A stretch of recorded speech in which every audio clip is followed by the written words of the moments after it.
Жибрил периште келип bir күнү пайгамбар саллаллаху алейхи айткан го: "Ey Muhammad, ишма ши'та, жаша калашыңча, фа иннака майит, баары сен өлөсүң. Вахбиб ман ши'та, фа иннака муфарих. Кимди жакшы көрсөң жакшы көр, баары ажырайсың. Жакшы көргөнсүндөн да ажырайбыз, суган акыры өлөбүз. Ва'мал ма ши'та, фа иннака мулaqi. Андан көрөкчү амал кылып кал, амал кылсаң, ошолго сен жолугасың" дейт. Ошо амалыңдын үзүрүн көрөсүң акыретте. Амалыңдын үзүрүн көрөсүң. Сиздерге сүйүнчүлөп айта алам, кайгысы көп адам болобу, күнөөсү көп адам болобу, жашоодо кыйналып кеттиңизби, эч убакта үмүтүңүздү үзбөңүз. Бир адам мен күнөөкөр болуп кеттим, Кудайым кечирбейт деп кайгыга түшүп, өзүн жек көрүп, ошентип жашоодон түңүлгөндөр бар экен. Бул дагы туура эмес. Сизге тобонун эшиги ачык, күн батыштан чыкканга чейин, жаныңыз кекиртекке келгенге чейин аттайбу минадам каман ладам бала. Тобо кылган адам күнөөсү жоктой. 60-та болосузбу, 50-де болосузбу, 40-та болосузбу, 70-те болосузбу, айырма жок тууганыбыз. 80-де болосузбу, 90-да болосузбу, 100 болосузбу, баарыбыздын колубузда мүмкүнчүлүк турат. Жаңы төлгөн баладай болуп калуу мүмкүнчүлүгүбүз турат. Аллах таалама жакшы ойдо, жакшы күмөндө, Аллах таалам кечиримдүү. Үмүтүңүздү өчүрбөңүз тууган, жаман нерсени тилебеңиз.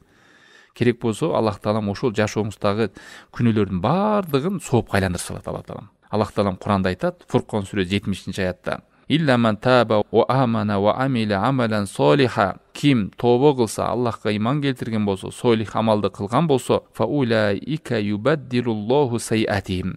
Алардын күнөөлөрүн юбаддилуллаху сайатихим хасанат. Алардын күнөө иштерин соопторго айландырып салат дейт Аллах таалам. Ва кана Аллаху гафурар рахима. Аллах таалам ырайымдуу жана кечиримдүү дейт. Ала инна аулия Аллахи ла хауфун алейхим ва ла хум яхзанун. Аллахтын аулияларында эч кандай коркунуч жок, кайгы жок. Алладина аману ва кану яттакун. Бул эки эле шарт Аллахтын аулия болуш үчүн.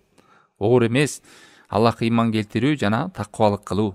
Тобо кылгандан кийин адам такыбалык менен жүрсө, лахумул бушра фил хаят дунья. Аларга бул дүйнөдө да сүйүнүч кабар бар деп.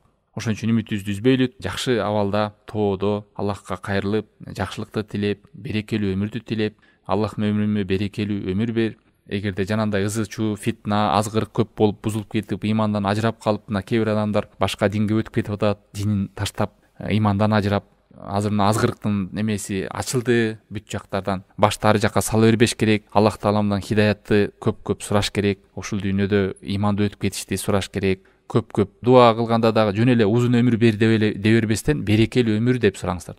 Себеби дегенде узун өмүрдө ибарат, кеп узун өмүрдө эмес, кеп берекелүү өмүрдө. Себеби айттык, кээ бир адамдар узун өмүр жашашы мүмкүн, бирок өмүрү жаман өмүр менен жашайт да. Өмүрүнүн узундугу пайда бербейт. 90 жылга чейин деле жаман жашоодо жашасачы, намазы жок, орозосу жок, амалы жок, эмнеси жакшы жашооган. Аз жашаса да саз жашап, ошол берекелүү өмүр. Көп жашап, бирок амалы да жакшы болсо анда ал чырайлуу өмүр.